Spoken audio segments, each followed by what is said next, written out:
সবাইকে স্বাগত জানিয়ে শুরু করছি আরেকটি নতুন ব্লগ। তো আজকের ব্লগটি যেদিন শ্যুট করা হয়েছিল সেদিন আমাদের বাড়িতে গৃহপ্রবেশের অনুষ্ঠান ছিল। তো এই যে আমার প্রতিবেশী কোটি দরজা খুলে দিল আমার জন্য, এবং ভিতরে চলছে পুজো। খুব ছোটোখাটো আয়োজন এখানে তোমরা দেখতে পাচ্ছ। এই যে আমার প্রতিবেশী কোটি দাঁড়িয়ে রয়েছে, সাথে আমার বোন শঙ্খ বাজাচ্ছে, আর আমার মা পুজোতে বসে রয়েছে, সাথে পুরোহিত মশাই এই পুজোর মন্ত্র পড়ছেন। তো হঠাৎ করে এই ঘর দেখতেই পাচ্ছ তোমরা যে কমপ্লিট হয়নি, তা সত্ত্বেও আমরা গৃহপ্রবেশের অনুষ্ঠানটি করে নিচ্ছি, কারণ এখানে আমাদের গ্রামের দিকে হয়তো তোমরা হয়তো বিশ্বাস করবে না, এখানে প্রচণ্ড পরিমাণে শীত। সেই কারণে কমপ্লিট না হওয়া সত্ত্বেও আমরা ঘরে গৃহপ্রবেশ করে নিলাম। তো এই যে বাইরে ডেকোরেশনটা, এটা আমার বোনেরাই আমাকে ভিডিওটা করে বাধ্য করেছে, যেটা দেখানোর জন্য। তারা চায় যে তাদের প্রতিভাটা আমি সবার সামনে তুলে ধরে।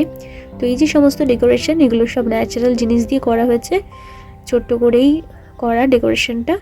তো আমার মনে হয় এই যে উপরে যে আম পাতা দিয়ে সাজিয়েছে, এটা হয়তো ওরা ইউটিউব থেকে দেখে তারপরে করেছে। আর আমাদের সনাতন ধর্মে যেহেতু এই সমস্ত কিছুর অনেক তাৎপর্য রয়েছে, সেই কারণেই প্রাকৃতিক জিনিসপত্র যেরকম আম পাতা, তার সাথে ফুল, কলা গাছ, নারকেল, এই সমস্ত কিছু দিয়ে সাজানো হয়েছে। তো বাইরের কোনো জিনিস এখানে সাজগোজের ক্ষেত্রে ব্যবহার করা হয়নি। তারপরে পুজো হয়ে গেল, এবং পুজো হয়ে যাওয়ার পরে পাড়া প্রতিবেশীরা এসেছিলেন, তাদের মধ্যে প্রসাদ বিতরণ করা হয়। যেহেতু আয়োজন খুব ছোট ছিল, সেই কারণে আত্মীয় স্বজনকে বলা হয়নি। আর তোমরা নিশ্চয়ই দেখে বুঝতে পারছো যে আমাদের বাড়িতে এখনো কিছুই কমপ্লিট হয়নি, ভিতরে সমস্তটাই বাকি রয়েছে, জিনিসপত্র কিছুই আনা হয়নি। দই রয়েছে, খাবি? না, তো দই খাবো। বুনু খায় নাকি? আমি দই খাই না।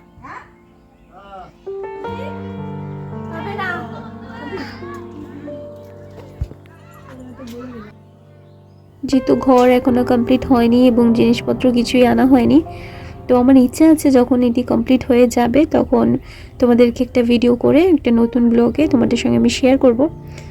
এখন সম্পূর্ণ ঘরটা খালি রয়েছে, যেহেতু আমরা যে ছোট্ট ঘরটি বানিয়ে থাকছিলাম সেখানে প্রচণ্ড ঠান্ডা এবং বিভিন্ন রকম সমস্যাও রয়েছে। বৃষ্টি হলে জল জমে যাচ্ছে, যে কারণে আমাদেরকে এখানে শিফট করতে হলো, এবং এখানে এই নতুন ঘরে এসে আমরা আস্তে আস্তে কাজ করতে থাকবো।